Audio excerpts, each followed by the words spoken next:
Sanskrit class में आपका स्वागत है। पिछले वीडियो में हमने देखा है वर्णमाला। वर्णमाला किसे कहते हैं और उसमें का जो फर्स्ट पार्ट है स्वर वो देखा है। आज हम देखेंगे व्यंजन।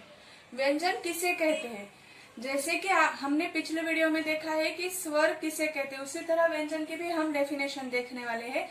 व्यंजन ऐसे वर्ण जिनका उच्चार स्वरों के बिना असंभव है, जिनका उच्चारण स्वरों के बिना हो ही नहीं सकता है, उन्हें व्यंजन कहा गया है।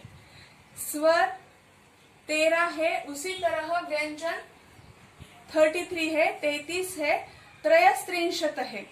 व्यंजन त्रयस्त्रिंशत है। कौन से है? क, ख, ग, घ, ङ।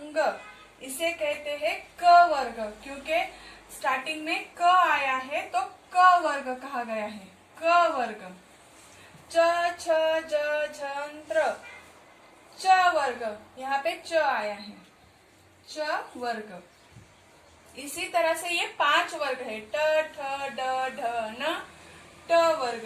ये ध्यान में रखिए, ये हमें आगे जो हमारा और भी वीडियो आने वाले हैं उनमें ये आपको ध्यान में रखने के लिए कहा जा रहा है, बाकी कुछ नहीं। त वर्ग, त, थ, द, ध, न, तो त वर्ग रहा ये। उसी तरह प वर्ग। प वर्ग। हर एक वर्ग में 5 व्यंजन है। 5 व्यंजन है। य, र, ल, व, श, श, स, ह। ये कुल मिला के 33 व्यंजन है। ये पूरे 33 व्यंजन है।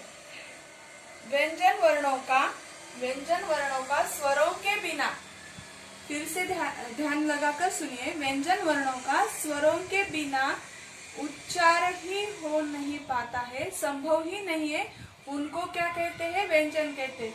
व्यंजन स्वरों को हलंत कहते हैं। हलंत किसे कहते हैं? जहाँ पे देखिए, जहाँ पे वर्णों के स्वरों व्यंजनों के नीचे तिरछी रेखा आती है, जैसे कि क, ये हलंत हो गया और ये व्यंजन है, यह व्यंजन है। ऐसे ही हलंत स्वर कहा जाता है। ख, ग, घ आदि को व्यंजन कहा गया है। अब व्यंजन कितने 3 भागों में विभाजित किया है। स्पर्श व्यंजन पहला आता है, जिनमें 25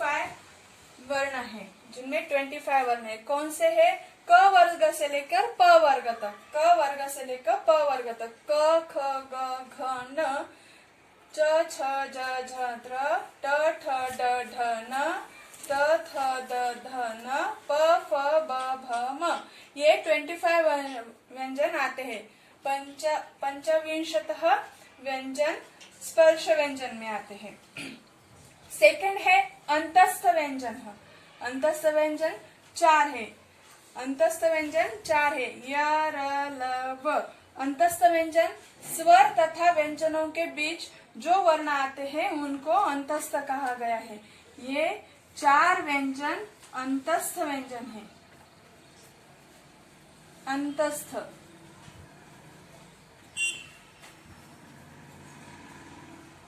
क्योंकि ये स्वर और व्यंजन इन दोनों के बीच में आते हैं। अब देखिए ऊष्म व्यंजन। ऊष्म व्यंजन का तीसरा भाग है ऊष्म व्यंजन।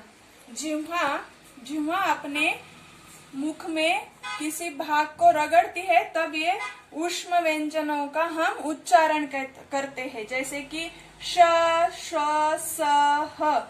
ये भी चार वर्ण व्यंजन कौन से है? ऊष्म व्यंजन। ऊष्म व्यंजन, ठीक है। ये हमने यहाँ तक देखा है व्यंजन और व्यंजनों के 3 भाग देखे। अब देखिए इन व्यंजनों को जब स्वरों के साथ योग पाते हैं, ये व्यंजन स्वरों के बाद जब योग पाते हैं, वो एक साथ होते हैं, तब क्या होता है ये देखिए आगे। व्यंजनों में स्वरों का योग। देखिए व्यंजनों में स्वरों का योग, मैंने यहाँ पर लिखा है। व्यंजन है पहला, व्यंजन क हलंत है, स्वर अ लिया है, मात्रा स्वर की चिन्ह, और मात्रा युक्त व्यंजन कौन सा बना? क बना। देखिए यहाँ पर है, क बना है, मात्रा युक्त व्यंजन क।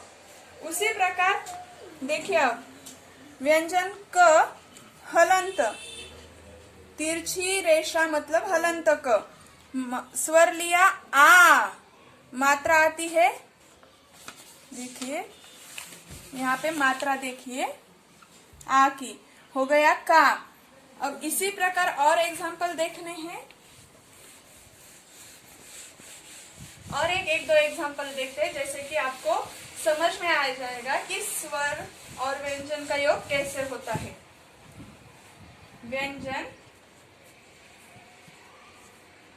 स्वर, चिन्ह, मात्रा भी कहते हैं इसे, और मात्रा युक्त व्यंजन। क हलंत व्यंजन में ई की मात्रा, ई ली मात्रा आती है, और मात्रा युक्त व्यंजन बना की, मात्रा युक्त व्यंजन बना की। उसी तरह क हलंत ई, मात्रा कौन सी आती है अब? दूसरी की, बड़ी की, छोटी की। देखिए इसी प्रकार क का, की, कु, के, कई, को, कौ, कम, कहा। कहा में अह आया है, अह जो है विसर्ग वाला है, अह जो है विसर्ग वाला है, इसलिए अह आते हैं।